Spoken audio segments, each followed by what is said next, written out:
اعوذ باللہ من الشیطان الرجیم، بسم اللہ الرحمن الرحیم۔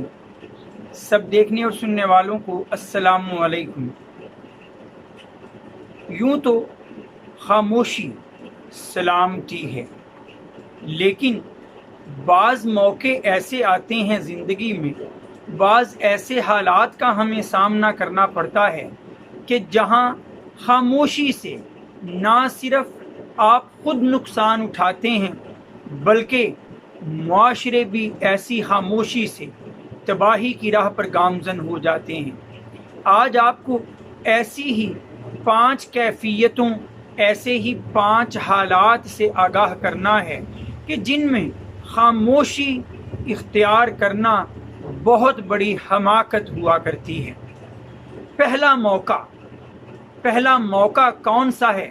ذرا اسکرین پر لکھے ہوئے انداز میں دیکھ لیجیے۔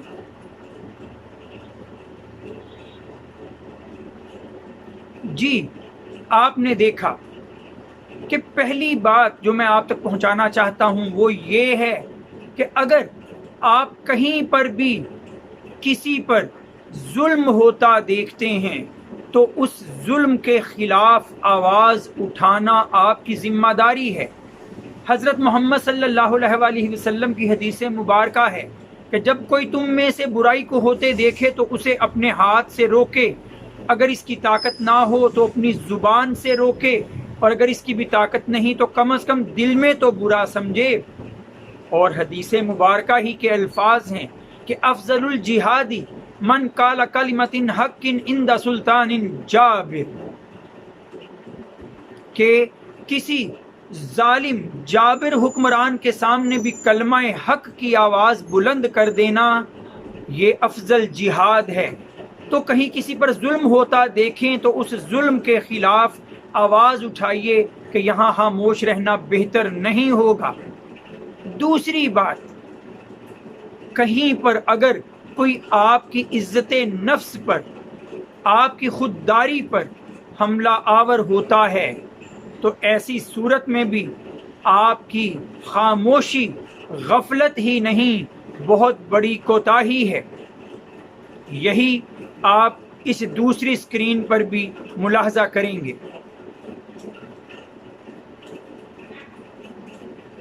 ایمان کی دولت کے بعد سب سے بڑی دولت عزت نفس ہی ہے۔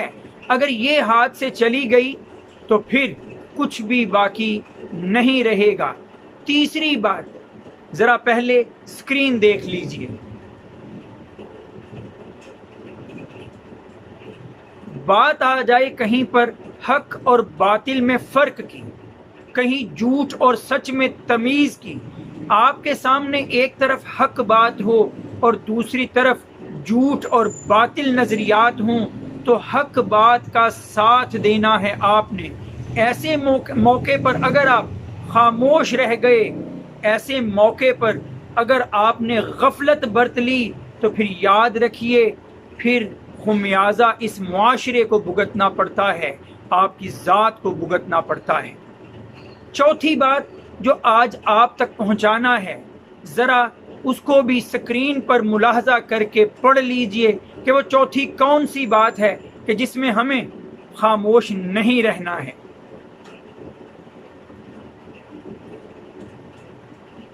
جی، چوتھی بات ہے کہ اگر 2 مسلمان بھائی، 2 لوگ آپ کے سامنے کہیں جھگڑ پڑے ہیں، لڑ پڑے ہیں تو خاموش نہیں رہنا، تماشائی نہیں صرف بن جانا بلکہ اپنا مذہبی فریضہ ادا کرنا ہے، جیسے اللہ تعالیٰ نے سورہ حجرات کی آیت نمبر 9 میں فرمایا ہے کہ وَإِن طَائِفَتَانِ مِنَ الْمُؤْمِنِينَ اقْتَتَلُوا، کہ اگر مومنین کی 2 جماعتیں آپس میں لڑ پڑیں تو فَأَصْلِحُوا بَيْنَهُمَا، تو ان دونوں کے درمیان صلح کروا دو، اور اگر کوئی ایک دوسرے پر چڑھائی کرے تو پھر جو چڑھائی کرنے والا، ظلم کرنے والا ہے، اس کے خلاف آواز بلند کی جائے گی۔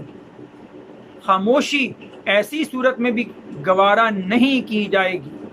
اب 5ویں آخری اور میری نظر میں سب سے بڑی بات پہلے ذرا ملاحظہ کر لیجیے۔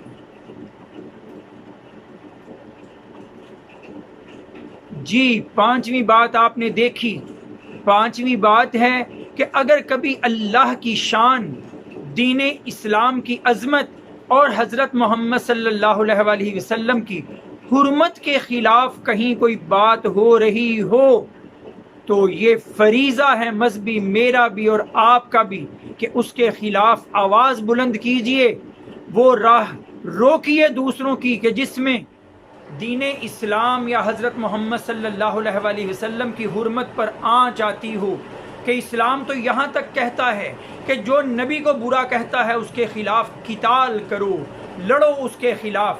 تو پھر یہ لڑائی کرنا، یہ آواز بلند کرنا، یہ میرا اور آپ کا مذہبی فریضہ ہے. امید ہے کہ ایسے حالات میں جو آپ کے سامنے میں نے رکھے، نہ میں اور نہ آپ بحیثیت مسلمان کبھی خاموشی اختیار کریں گے، بلکہ ہمیشہ ہمیشہ صحیح بات کا ساتھ دے کر اپنی آواز بلند کرتے رہیں گے. وآخر دعوانا ان الحمد للہ رب العالمین. السلام علیکم.